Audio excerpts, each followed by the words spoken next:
Om Namo Bhagavate Vasudevaya. Om Namo Bhagavate Vasudevaya.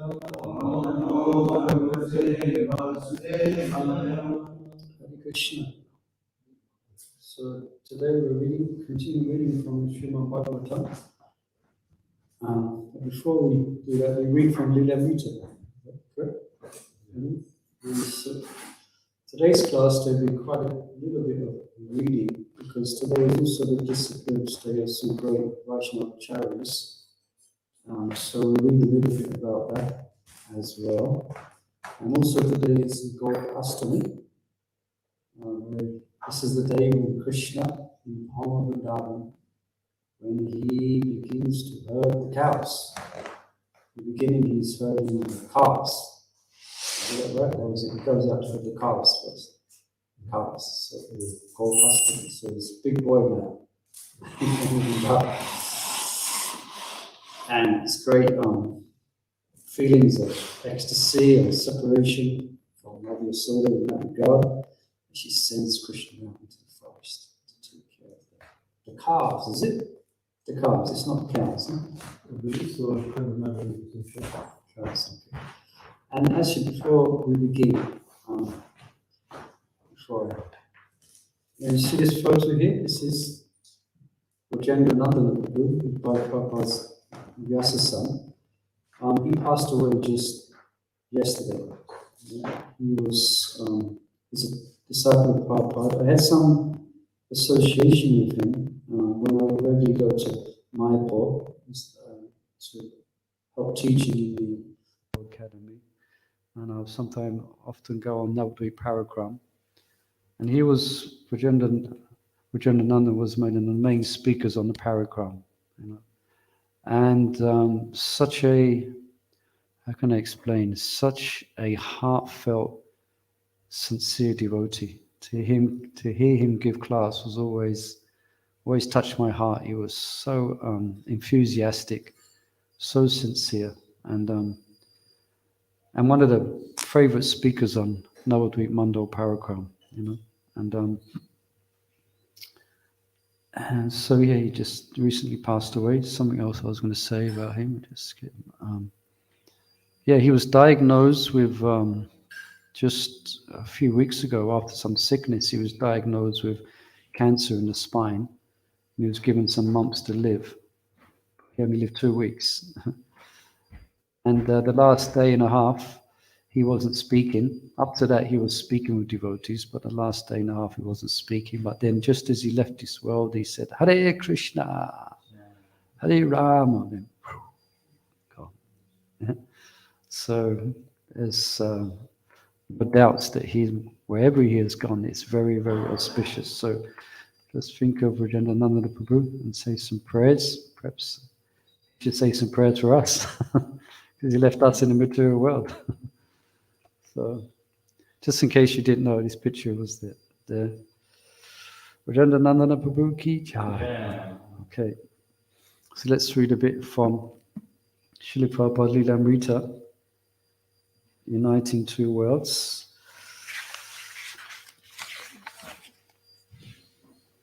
Okay, a home in Vrindavan. Brahmananda Swami arrived from England, and Prabhupada spoke with him of how the senior disciples would have to maintain what he had given them. You cannot expect me to have a young body like you, he said. You cannot expect me to live forever. It will have to depend upon Krishna. Brahmananda listened with mixed pleasure and pain. He said that Prabhupada's quarters were beautiful, and that not only these quarters, but everything in Krishna conscious movement was simply made for Srila Prabhupada's pleasure. I cannot take these with me, Prabhupada replied. I am leaving them for you to use. Jayapataka Swami arrived from Mayapur asking Srila Prabhupada to sign a legal statement concerning the recent attack on the ISKCON center in Mayapur. Tamal Krishna said that Prabhupada had already written his will, stating that everything in his name belonged to ISKCON. He didn't want anything further to do with management. Srila Prabhupada confirmed this, saying, Now, there is no other way but to make me completely aloof from all management. Prabhupada wanted to stay absorbed in hearing the holy name and the Srimad Bhagavatam. He liked to sit up in bed wearing his reading spectacles and looking at the photo of Radha Rasavihari, while a devotee read aloud from Srimad Bhagavatam. For hours at a time, he would meditate in this way, hearing and seeing Krishna. This was the medicine he desired.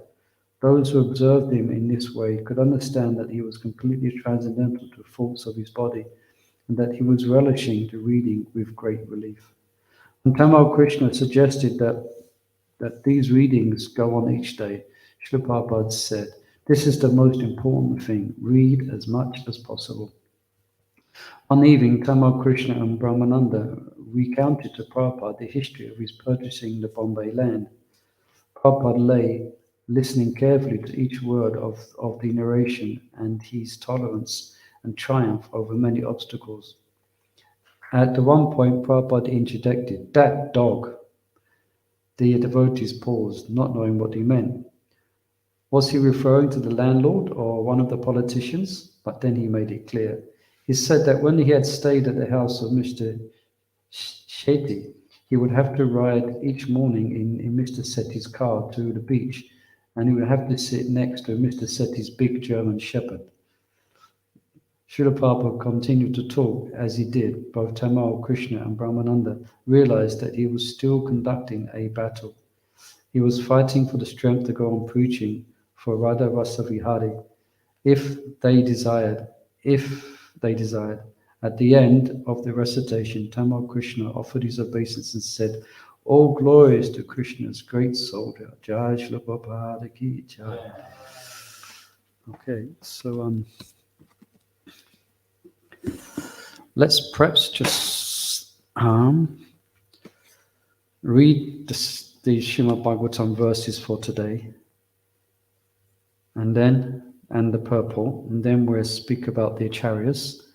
Then in the time that we have left, let's see what we can speak about in these two verses. So it's here. 5th canto, chapter 18, which is entitled "The Residents of Jambudweep Offer Prayers." Okay, we said on the Namo Bhagavate Vasudevaya, yeah?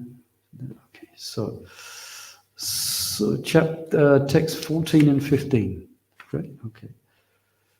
Perhaps we'll repeat 14 together, because text 15 is a prose verse. It's difficult to chant together. Tasmat Urujo Raga Vishadamanyo Manas Priya Bhaya Tanyati Mulam Hidvakriham Samstri Chakravalam Nrsimhapadam Bhajakotapyam iti Kotapam iti Tasmat Rajoraga Vishadamanyo Manaspriha Bhayadanyak Mayaspriha Bhayadanyakidum Dimulam Jimpayakidimulam Hidvagriham Samstri Chakravalam Nrsimhapadam Bhajatokotop Nrsimhapadam Bhajatakotopyam iti Padam Bhajakotopyam iti Tasmat Rajoraga Vishadamanyo Manaspriha Bhayadanyati Mulam Danyati Hidvakriham Samstri Chakravalam Nrsimhapadam let me get this right. Nrsimhapadam Bhajatokotapyam iti Padam Bhajatokotapyam Bhaja Bhajatakotopyam iti Bhajatakotopyam iti. Okay. Tasmat Vrajaraga Vishadamanyo Manas Priyaha Bhaya Tanyati no Mulam Smriyatanyati Mulam Hidvakriham Samstri Chakravalam Nishingma Padam Bhajato Kotapyam iti. Okay, someone else like hopefully do better than me on that. Hare Krishna. Tasmat Vrajaraga Vishadamanyo Manyasmaya Bhayadadamulam Hidvagriham Samsati Chakravalam Nishingvapadam Bhajatokatamati. Anyone else? Oh, perhaps let's. Yeah, go ahead. Tasmatu Rajaraga Vishadamanyo Manas Priya Bhayatan Yakti Mulam Hidvagriham Samsti Chakravalam Nishingmapadam Bhajato Kotapyamiti. Okay, my going is good. Let's do the word for word and translation by Divine Grace A.C. Bhaktivedanta Swami Srila Prabhupada Ki Jai. Tasmat, therefore, Raja of passion or material desire. Raga, attachment for material things. Vishada, then disappointment. Manyo, anger. Manaspriha, the desire to be respectable in society. Vaya, fear. Dainya, of poverty. Adimulam, the root cause. Hitva, giving up. Graham, household life. Samstri Chakravalam, the cycle of repeated birth and death. Nrsimhapadam, the lotus feet of Lord Nrsimhadev. Bhajata, worship. Agotabayam, the shelter of fearlessness. Iti, thus. Therefore, O demons, give up the so-called happiness of family life and simply take shelter at the lotus feet of Lord Nrsimhadev, which are the actual shelter of fearlessness. Entanglement in family life is the root cause of material attachment. Indefatigable desires, moroseness, anger, despair, fear, and a desire for false prestige, all of which result in a repetition of birth and death. Let's just repeat together. Therefore, O demons, give up the so-called happiness of family life and simply take shelter at the lotus feet of Lord Nrsimhadev, which are the actual shelter of fearlessness. Entanglement in family life is the root cause of material attachment. Indefatigable desires, moroseness, anger, despair, fear, and a desire for false prestige, all of which result in a repetition of birth and death. Okay, let's read text 15. Kutamalipi Bhagavan Kamadeva Surupena Lakshma Priya Shikshaya Prajapati Duhitrinam Putranam Tadvasapatinam Purushaya Saho Ratra Parisankyananam Yasam Gaba Mahapurusha Mahasta Tejas Sovet Vija Manasam vivasta vyasavaha savatsarante vinipantanti. Something like that. Please forgive my Sanskrit. Hare Krishna. So let's just read the translation. Sukadeva Goswami continued, in a tract of land called Kuttamalavasha, Lord Vishnu lives in the form of Kamadev, only for the satisfaction of his devotees. These include Lakshmi, the goddess of fortune, the Prajapati, Samvatsara, and all of Samvatsara's sons and daughters. The daughters of Prajapati are considered the controlling deities of the nights, and his sons are considered the controllers of the days. The Prajapati offspring number 36,000, one for each day and each night in a lifetime of a human being. At the end of each year, the Prajapati's daughters become very agitated upon seeing the extremely effulgent disk of the Supreme Personality of Godhead. Thus they all suffer miscarriages. Purple.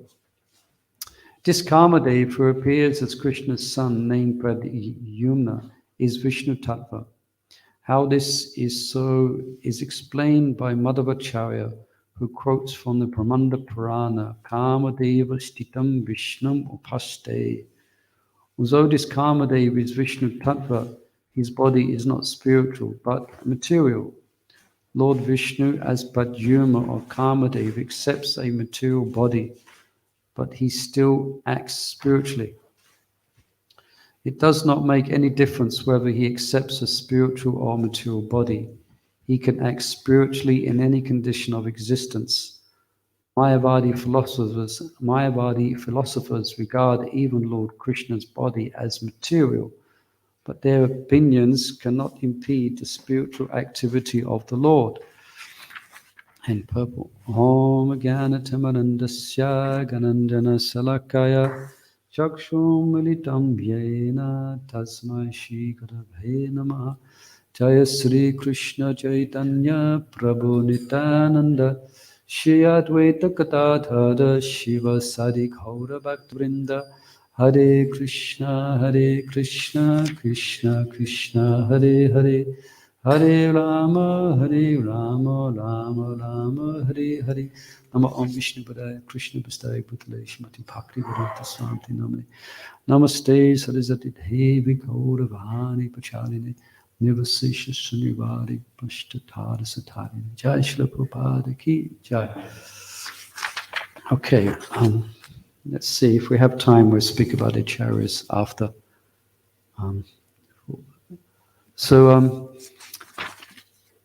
In text 14, which we also read as well,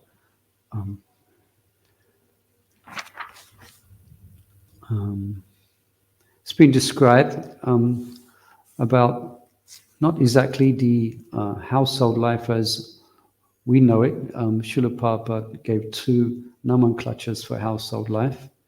One is Griha Medi and one is Grihasta. Yeah? And here specifically we can guess because this verse is being addressed to the demons as far as I understand. In the purple there. So as such, so the difference, hopefully we're very clear understanding the difference between the Grihasta ashram and the Griha Medi ashram. Yeah? Griha Medi is where the house is everything. Yeah? Sense gratification is the goal of life. Yeah? So therefore, then living in that frame of mind or living in that situation, then there is entanglement. So it's a cause of, described in the verse, the cause of material attachment, indefatigable desires. So that means unlimited desires. Yeah? Unlimited, even in, it's described that the conditioned souls, and to us to one degree or another, we are still conditioned souls. We are practicing the path of devotional service, and hopefully to become purified of our conditioned nature.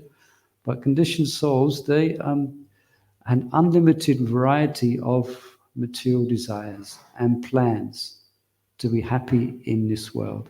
Yeah, and especially in household life, then in materialistic household life, then the tendency is to forget, which is described in the next verse, indefatigable time, which is decreasing the life of everyone. Yeah. And because in the next verse, it's actually describing about time.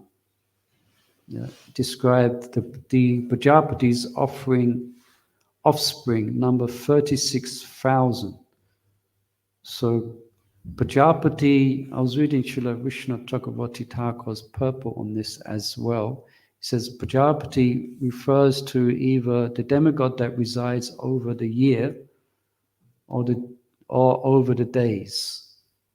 So it's considered generally that in Kali Yuga, the maximum lifespan of the jiva in Kali Yuga is 100 years. So that's what this 36,000 means. 36,000 days. So there's a presiding deity over each day. Yeah, each day and night. So 36,000. But who lives for 100 years? Yeah, not many. Yeah. I don't know if it happens in Scotland, but if you live for 100 years, no, perhaps it does. You get a letter from the Queen. Yeah, you get saying, "Well done, congratulations, you lived for 100 years." You know, but as mentioned in the beginning of the Srimad Bhagavatam, what's the point of living for 100 years if there's no Krishna consciousness? Shama eva hi kevalam. Yeah, yesterday, Mihai took me to go and see the waterfalls of Clyde. Is that right? There's waterfalls. There's big trees, big, probably been there hundreds of years, you know. Grand trees in one sense. But what's the point, actually? Yeah.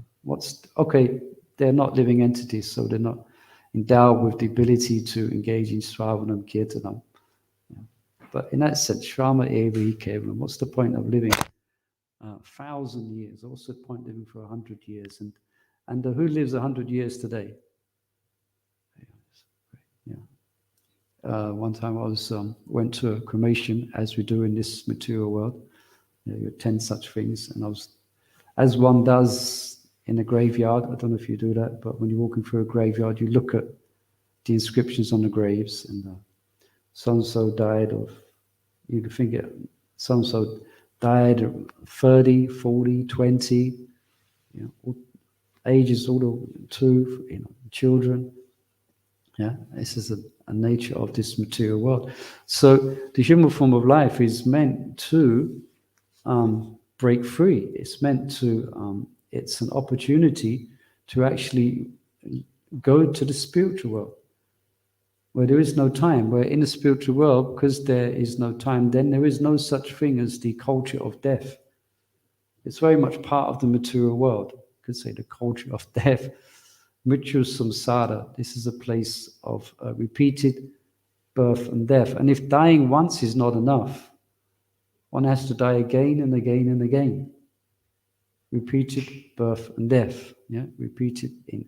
And in 8,400,000 different species of life. Yeah.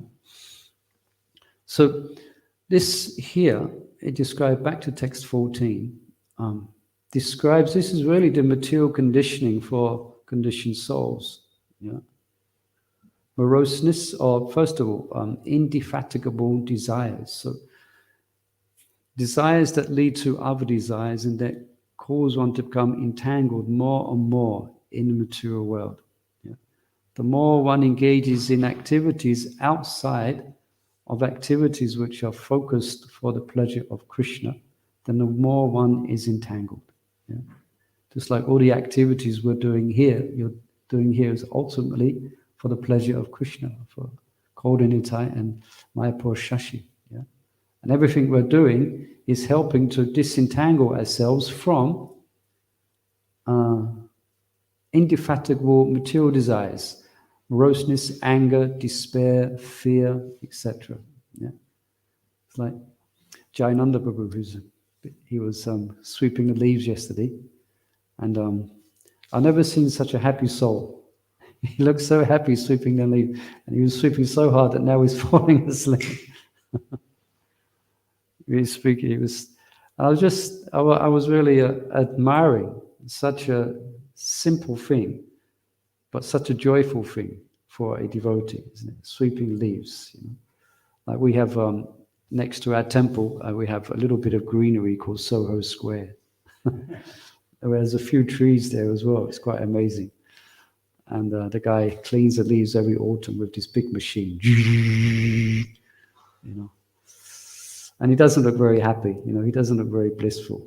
But Jayananda Prabhu looked very blissful yesterday. Just doing that. So this is Krishna consciousness. Everything we're doing, like Ian was explaining to me, which something for someone living in a city, I don't hear much conversation about at all. He was explaining to me the whole process of growing potatoes, the whole adventure of growing potatoes, from seeding them to watching them, to them growing, and then to picking them, and then cooking them. Because the conversation came up because we had a nice boiled potatoes. Very nice. Java cooked nice boiled potatoes. And yesterday had wonderful sabji. So anyway, get the point. Everything we're doing, although we have devotees, Prabhupada Vani, Prabhupada Pran, he lives in a house, and devotees live in houses in the community, but that is not binding. Why? Because Krishna is in the center. Yeah, the husband and wife are together. They are grihastas. They're not grihamedi. The goal of living together is not sense gratification. Yeah, it's the glorification of the Lord. Yeah, and they're there to assist each other in glorifying the Lord. Yeah, like I hope don't mind. I hope don't distract him from his service. But yes, yeah. Ramananda Prabhu, we went to his house the other day, and I was fascinated by his library. Yeah, so many wonderful books, like a whole library, of all Vaishnava books. Yeah. So this is how to live in the material world. Yeah, is that if we live in a household situation, we should be careful. We should be very careful that it's not going to cause us entanglement. That's why Prabhupada also said in this regard that it's essential for devotees to live as householders to worship deities, to actually have deities at home or here or visit a temple. Yeah. Otherwise, Prabhupada, this quote is quite a heavy quote. Prabhupada says, otherwise their fall down will be positively assured. It says that in the 7th canto, in the purport to Shravanam Kirtanam Vishnu. Yeah, one of the longest purports in the Srimad Bhagavatam. And Prabhupada speaks of different angles of devotional service, which is Shravanam Kirtanam Vishnu, Smara Parasevanam, Archanam Bandhanam Dasyam, Sakyam Atmani Vedanam. Yeah, and in there he elaborates on deity worship and explains that it's essential. You know? Otherwise one could become entangled. Yeah? And is anyone moroseness? Yeah? The jiva by nature is full of joy. This is why we feel uncomfortable when we're not feeling joyful, because it's not our nature. Yeah. And how many morose people are in the material world? So many. Yeah. It's one of the observations. One of the things I do is observe people when I'm on the public transport, and you see. If you're on an underground train, it's not like everyone is full of bliss, and they're not. Like they're so full of. It's such we can't underestimate the effect that a godless, secular society has, which more or less we could say that we are living in a godless, more or less secular society, especially in Europe, or secular and definitely godless. The actual effect it has, where people say on the public transport, they're so full of different anxieties and perhaps paranoias and fears about their life and what they're going through, that they can't possibly speak to someone they don't know, It is everyone's sitting there going through their own, you could say, of course, some of them might be in a mode of, different, might be experiencing some type of happiness, but generally you see it's very. And if you go to India, it's a bit different, although they're catching up pretty quick. In India, on the train, no one knows each other, but as soon as the train starts, they speak. There's like free, they're all just. There's not so many. Well, they're catching up pretty fast, but just the nature. Yeah, their nature is a bit more pure, a bit more pious. Sorry, mine's going in a different direction. I remember one time we was in Vrindavan, and we was planning to go to Govardhan. So we was trying to get a taxi, we were trying to find out how to get there. And someone sent us to this bus stop, and we got to the bus stop. It looked like a building site. It didn't look much like a bus station. Anyway, this, these free wheels, these free wheelers, what they called? Yeah, rickshaw, but a motor one. Yeah, Tonga, yeah. And there was 2 seats in there at the back there. So we got on there. We got to it for great, and there was quite a bit of room. We couldn't really understand what he was saying, the man driving, but we just heard the word Govardhan. So, okay, we got on there, and we sitting off for great. Going to have a nice bit of room here, going to Govardhan. And then but he didn't go. He wouldn't go, and he was calling the attention. And then this family of 5 people came, and there was only 2 seats. And he called them over. And no. I was thinking, no, there's no room. Western, there isn't any room. But no, all 5 people got on the squeezed right up to us, and then it was full. Okay, all right, then let's go then. Let's go. But no, he was waiting for more people. Then he found some more people, and this time they stood on the side, They stood on the side of it. So the inside was packed, and then they were stood on the side. And then he called more people. I forget how many people packed in that little 2-seater. It must have been 12 people in there, all going to Govardhan. Yeah, auto rickshaw. Yeah, it was an auto rickshaw. Yeah, a motor one. So we were squeezed in like this, And then on the way going to Govardhan, it looked like they didn't know each other. There was, in one sense, Vrindavan's a big kind of town, so to speak. But they all started singing Vrajbasi songs, on the way to Govardhan, and all clapping and just. That was so, for me, it was like, wow. I thought, oh yeah, this is Krishna consciousness, It's Krishna, the moroseness, yeah? So with Krishna consciousness, ultimately there is no moroseness. It's there in the very beginning stages. When we become more steady, then subhata, then the life becomes auspicious, it becomes bright, yeah?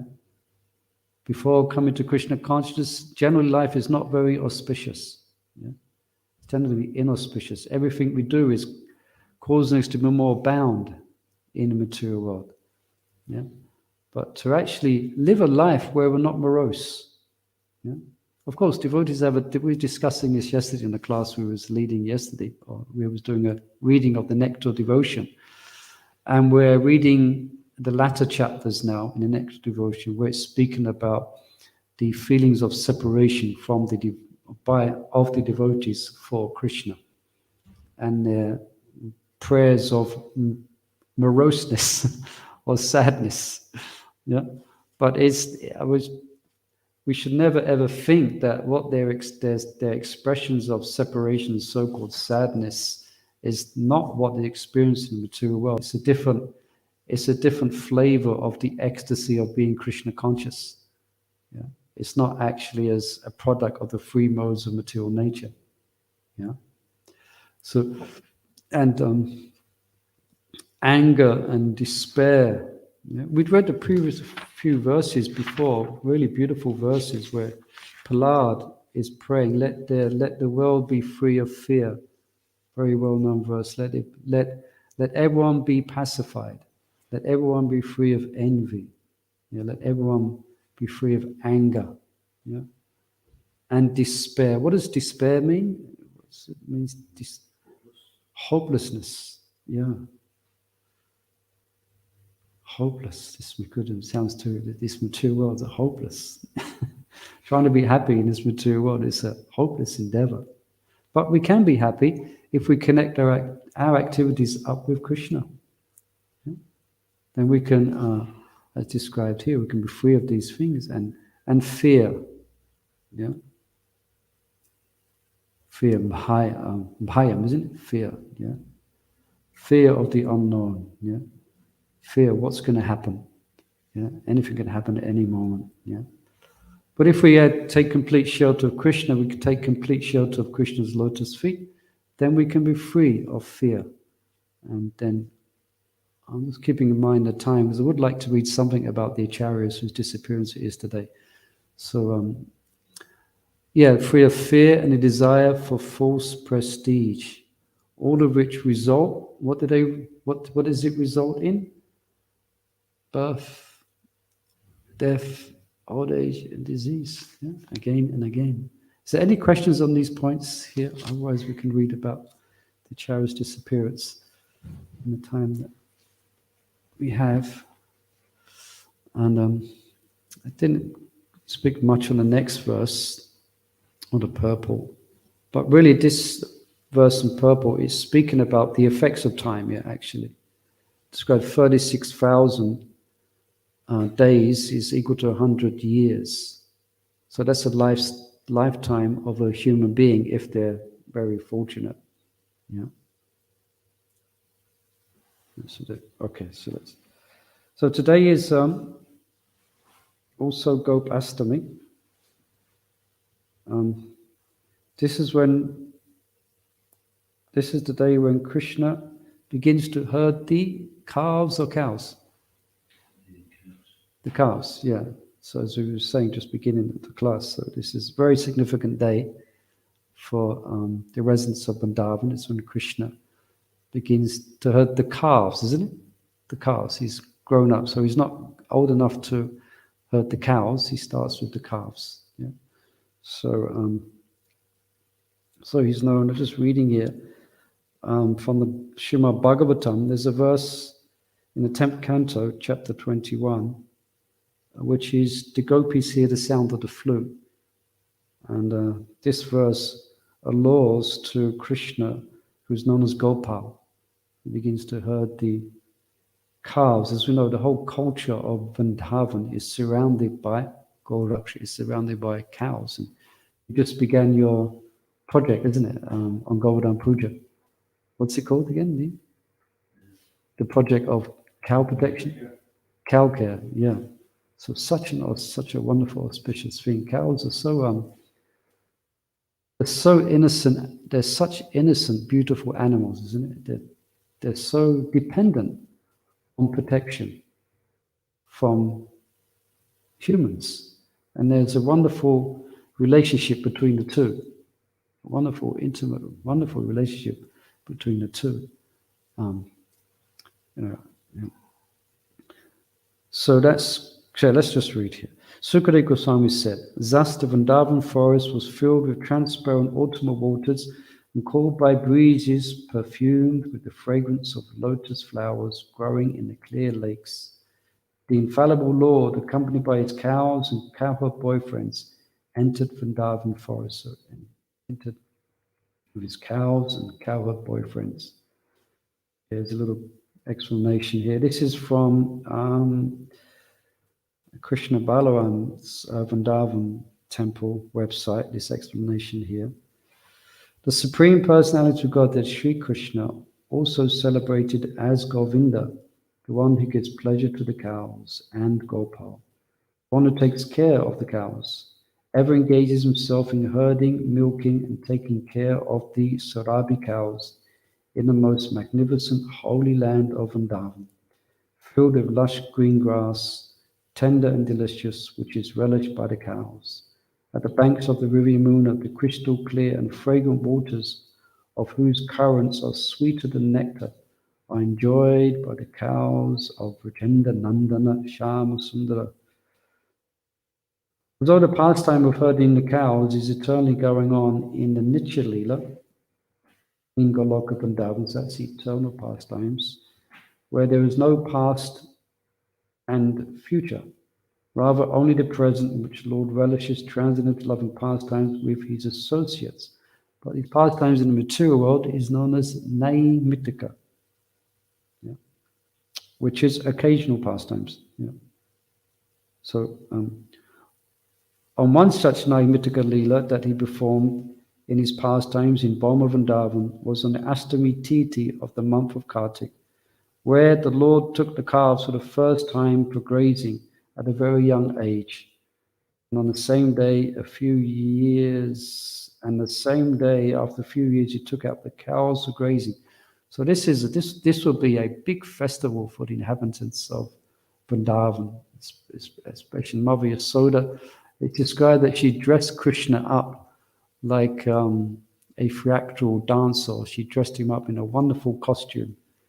And the cowherd boys, when they saw Krishna in his costume, which made him look like some type of jester, some type of clown, all bright colors, because Mother Yasoda was in great affection. She was a special occasion because the whole family, they are Vaishyas, and the whole culture is about cows. Now this young son Krishna is going to herd the cows. A very important day of celebration.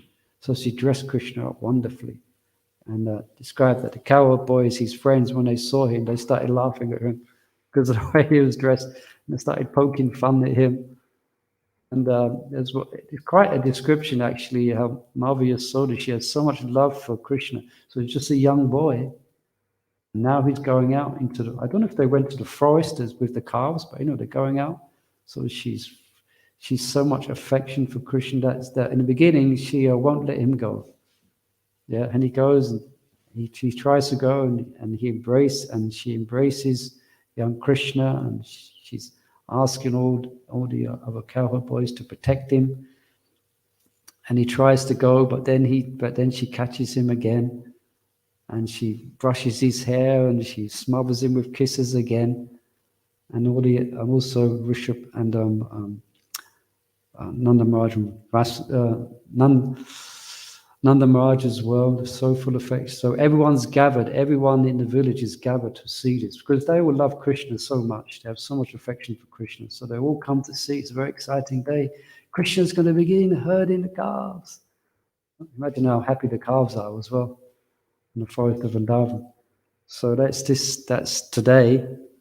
All right, let's just read this as well. Therefore, this festival is celebrated as Gop Ashtami. It was on this day that the Lord went out for the very first time with his cowherd boyfriends. We mentioned that. He would enjoy many sports like wrestling, tug of war, football. This guy would play football. With bell fruits, hide and seek, and many other games with his friends. While grazing the cows, he would go to the various forests in Braj. Look at the time, we've got a bit more to read, so perhaps. And there is another pastime. Today is Gop Ashtami, and the other name is Gosastami. And yeah, so there's another nice pastime. On this day as well. Another glorious pastime took place in this auspicious day, which is relished by the devotees who have taken shelter at the lotus feet of Srimati Radhika and take her to be the life and soul of their Swamini. Yeah. So this pastime is just where Radharani, she was, as often happens, she was stopped by her mother-in-law Jatila from going out. So, and otherwise Krishna had arranged, there was a meeting arranged, but Radharani, she was blocked, she was stopped from going out. So Krishna is feeling intense separation, and he's just feeling so intense separation, just calling out her names in utter distress. So Shubal, he plays an interesting role. That he's very much, some of the cowherd boys, they don't assist Krishna exactly in meeting with the gopis, but some do. Shubal is one. So he sees Krishna in that condition. And here. Yeah. Seeing the sorrowful situation of Shyam, his intimate friend Shubal, who also assists in the pastimes of the divine couple, reassured him of figuring out a way to bring Radhika to him. So he has an idea how to bring Radha to him. So saying this, he went to Sri Radha's house where he confronted Jatila. And when Jatila asked for the purpose of his coming there, he said that the calf from his herd had entered in their house and that he had come to look for that calf. So he's telling lies here. It's allowed, spontaneously. Hearing which, Jatila told him to find the calf and leave as soon as possible. Okay, find that calf and leave as soon as possible. Get out of here, kind of. Saying this, he entered the area surrounding the house, and with the help and direction of the gopis, he entered the room of Srimati Radhika through the window. So it's climbing through the window. Mischievously climbing through the window. And then what does he do? He explains how Krishna's feeling to Radharani. The anxiety he's in because of not being able to meet. Yeah. And so she's feeling, so Radhika, hearing that, she's feeling great distress and she's eager to dissipate Krishna's distress. But she couldn't because she was stopped, because she couldn't leave. She was stopped by her mother-in-law, because of the restrictions. So then, Shubal suggests that they change clothes because they actually look like each other. They resemble each other in many ways, but not every way, but the resemblance. So upon seeing this, Shubal suggested that they should change their dresses so that she could escape in place of him and he would stay in her room. So you got the plot here, you got what's going on. So he would dress as Radhika, he would stay in the room, and she would dress as him, and she would leave. All the gopis consented to the idea, as Shubal and Srimati Radhika were similar in complexion and look, and therefore they immediately started dressing Srimati Radhika in Shubal's clothes, and Shubal was given the dress of Radharani. She then immediately left the room and took a calf in her arms, as the calf that Shubal had been looking for, and to hide her breasts so that Jatila would not be suspicious. Thereafter, she went to the Kunj where Sri Krishna was weeping in lamentation due to feeling extreme separation from her. Let's read this last part. Seeing the condition of Krishna, Srimati Radharani felt very sad. However, to increase the rasa of meeting, she came before Krishna in her disguise as Shubal, speaking in the voice of Shubal, and with sorrowful expression, she said that she'd been unable to bring Srimati Radhika. Hearing this statement, Sri Krishna, who had become hopeful of meeting Sri Radha, upon seeing Shubal, became even more distressed, knowing that his friend had been unable to bring Radha to him. Seeing this, Radharani smiled with her beautiful lips, red as the bimba fruits, and displaying a row of shining white teeth, which appeared like rows of precious pearls. She embraced Krishna with her graceful lotus stem arms. Being embraced by her, Krishna felt immense pleasure and satisfaction in his heart, and realized it was Srimati Radhika herself in the form of Shubal. He was immersed in the ocean of joy, being able to meet his beloved. In this way, the divine couple meet on this auspicious day by Radhika disguising as Shubal in order to escape the strict constraints of her mother-in-law. Hare Krishna. Shall I read a little bit about the acharyas in time? Yeah. So, Gadadhar Das Goswami, it's his disappearance today. This is different than Gadadhar Pandit. It's a different personality often. So this is Shri Gadadhar Das.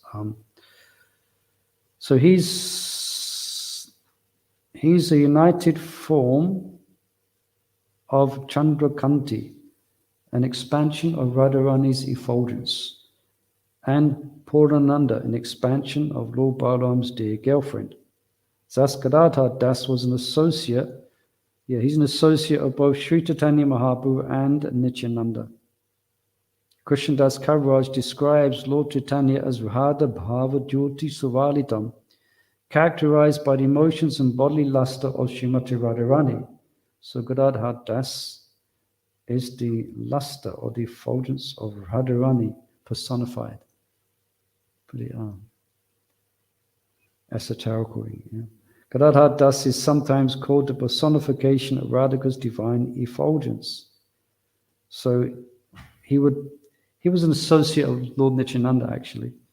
And sometimes he becomes so absorbed in a mood of a gopi, he becomes speaking like a gopi, or putting a clay pot of water on his head as if he were a gopi. He would call out, "Who wants to buy milk? Who wants to buy yogurt?"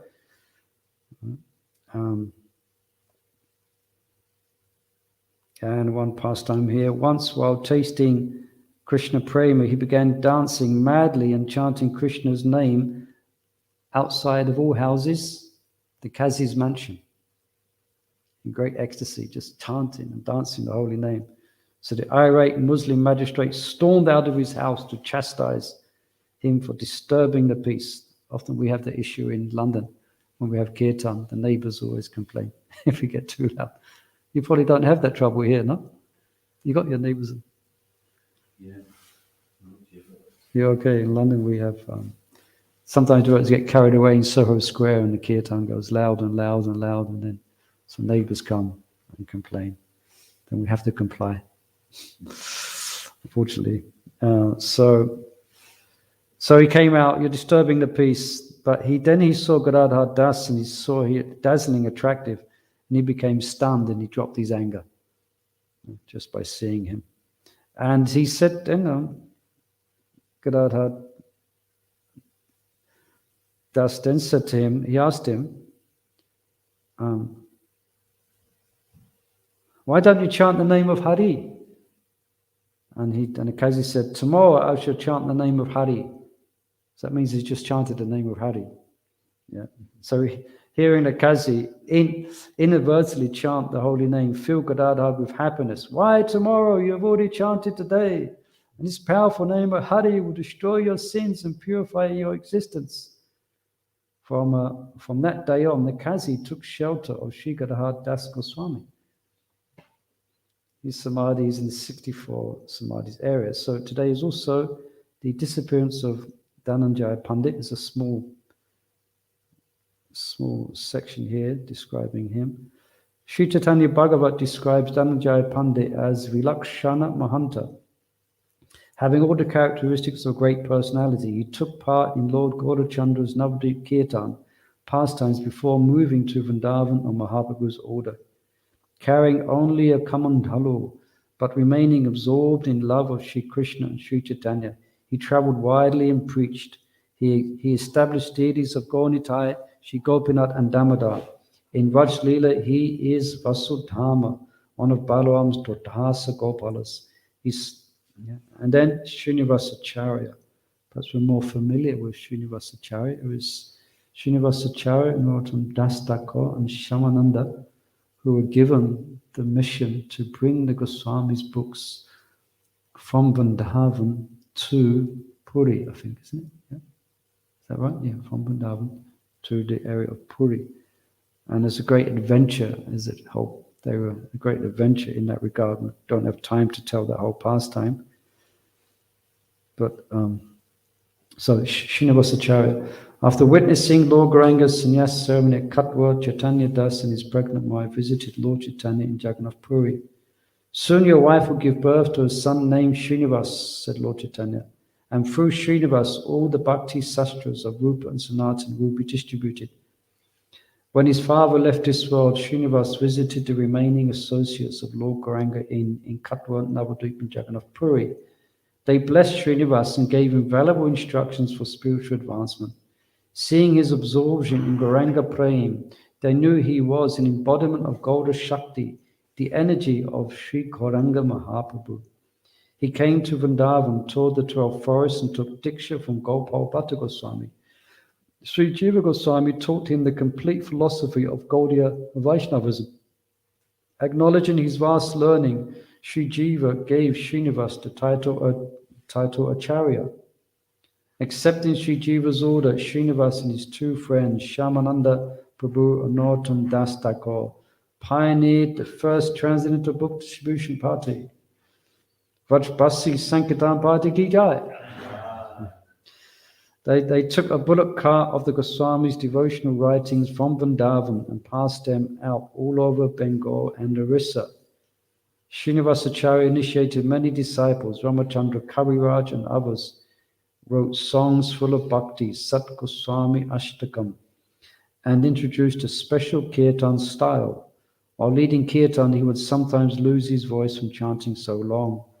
Besides his external activities in preaching and writing, Srinivasacharya practiced intense, spontaneous devotion bhajan. Just shortcut here. While doing manasa seva within his mind, service to Radha and Krishna, he would often bring tangible paraphernalia from these meditations back with him upon returning to external consciousness. Once Srinivas sat Lord Gauranga on a jeweled throne within his mind. Then he worshipped the Lord with a golden-handled chamara, whisk, and 5 flower garland. Pleased with his service, Gaura Roy offered the garland back to Srinivas, who then immediately woke and lost in meditation. A surprised Srinivas found the sweetest flower garland he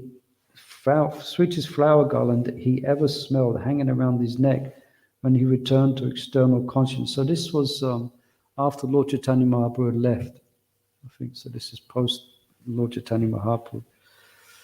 So he went into meditation and then he came out and Lord Chaitanya given him a garland. Another time, Srinivas was in his Siddha Swarup as Mani Manjari watching Srimati Radharani. Shri Krishna and the gopis in holy Leela, joyfully throwing coloured powders and dyes on each other. The gopis told Mani Manjari to supply colours to Radhika and side with them in their war against Shyam. The earth shook from their furious battle.